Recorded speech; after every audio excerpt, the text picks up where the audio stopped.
रक्षाबंधन की पौराणिक कथा। राखी के पर्व की शुरुआत कब से हुई इसकी कोई निश्चित जानकारी तो नहीं है, पर पुराणों में इस पर्व से संबंधित कुछ कथाएं हैं जो हम आज आपको बताएंगे। पुराणों के अनुसार रक्षाबंधन पर्व लक्ष्मी जी का बलि को राखी बांधने से जुड़ा हुआ है। इसके लिए पुराणों में एक कथा है जो इस प्रकार है। जब दानवों के राजा बलि ने अपने 100 यज्ञ पूरे कर लिए तो उन्होंने चाहा कि उसे स्वर्ग की प्राप्ति हो। राजा बलि की इस मनोइच्छा का भान देव इंद्र को होने पर देवराज इंद्र का सिंहासन डोलने लगा। जब देवराज इंद्र को कोई उपाय नहीं सूझा तो वो घबराकर भगवान विष्णु की शरण में गए और बलि की मनसा बताई तथा उन्हें इस समस्या का निदान करने को कहा।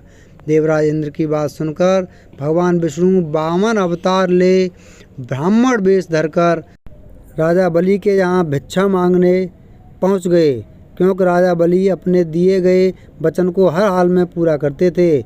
जब राजा बलि ने ब्राह्मण बने श्री विष्णु से कुछ मांगने को कहा तो उन्होंने भिक्षा में 3 पग भूमि मांग ली। राजा बलि ने उन्हें 3 पग भूमि दान में देते हुए कहा कि आप अपने 3 पग नाप लें। वामन रूप में भगवान ने एक पग में स्वर्ग और दूसरे पग में पृथ्वी को नाप लिया और तीसरा पैर रखना शेष था। बलि के सामने संकट उत्पन्न हो गया। आखिरकार उसने अपना सिर भगवान के आगे कर दिया और कहा, तीसरा पग आप मेरे सिर पर रख दीजिए। वामन भगवान ने ठीक वैसा ही किया। श्री विष्णु के पैर रखते ही राजा बलि पाताल लोक पहुँच गए। बलि के द्वारा वचन का पालन करने पर भगवान विष्णु अत्यंत खुश हुए। उन्होंने आग्रह किया कि राजा बलि उनसे कुछ मांग ले। इसके बदले में बलि ने रात दिन भगवान को अपने सामने रहने का वचन मांग लिया। श्री विष्णु को अपना वचन का पालन करते हुए राजा बलि का द्वारपाल बनना पड़ा। जब यह बात लक्ष्मी जी को पता चली तो उन्होंने नारद जी को बुलाया और इस समस्या का समाधान पूछा। नारद जी ने उन्हें उपाय बताया कि आप राजा बलि को राखी बांधकर उन्हें अपना भाई बना लें और उपहार में अपने पति भगवान विष्णु को मांग लें। लक्ष्मी जी ने ऐसा ही किया। उन्होंने राजा बलि को राखी बांधकर अपना भाई बनाया और जब राजा बलि ने उनसे उपहार मांगने को कहा तो उन्होंने अपने पति विष्णु को उपहार में मांग लिया।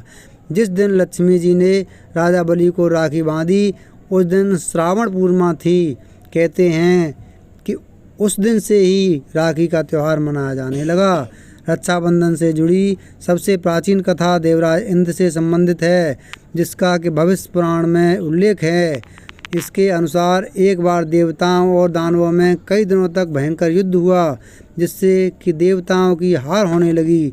यह सब देखकर देवराज इंद्र बड़े निराश हुए। तब इंद्र की पत्नी शची ने विधानपूर्वक एक रक्षा सूत्र तैयार किया और श्रावण शुक्ला पूर्णिमा को ब्राह्मणों द्वारा देवराज इंद्र के हाथ पर बंधवाया, जिसके प्रभाव से इंद्र युद्ध में विजयी हुए। तभी से यह रक्षाबंधन पर्व ब्राह्मणों के माध्यम से मनाया जाने लगा। आज भी भारत के कई हिस्सों में रक्षाबंधन के पर्व पर ब्राह्मणों से रक्षा सूत्र बंधवाने का रिवाज है। रक्षाबंधन से जुड़ा एक प्रसंग महाभारत में भी आता है।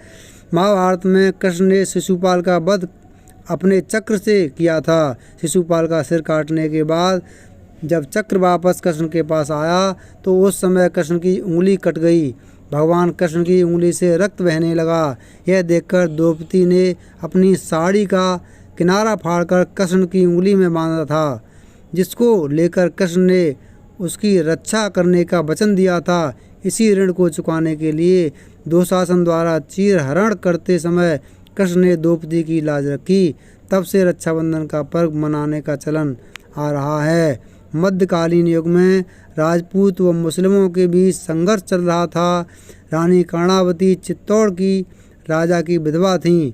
रानी कर्णावती को जब बहादुर शाह द्वारा मेवाड़ पर हमला करने की पूर्व सूचना मिली तो वह घबरा गईं।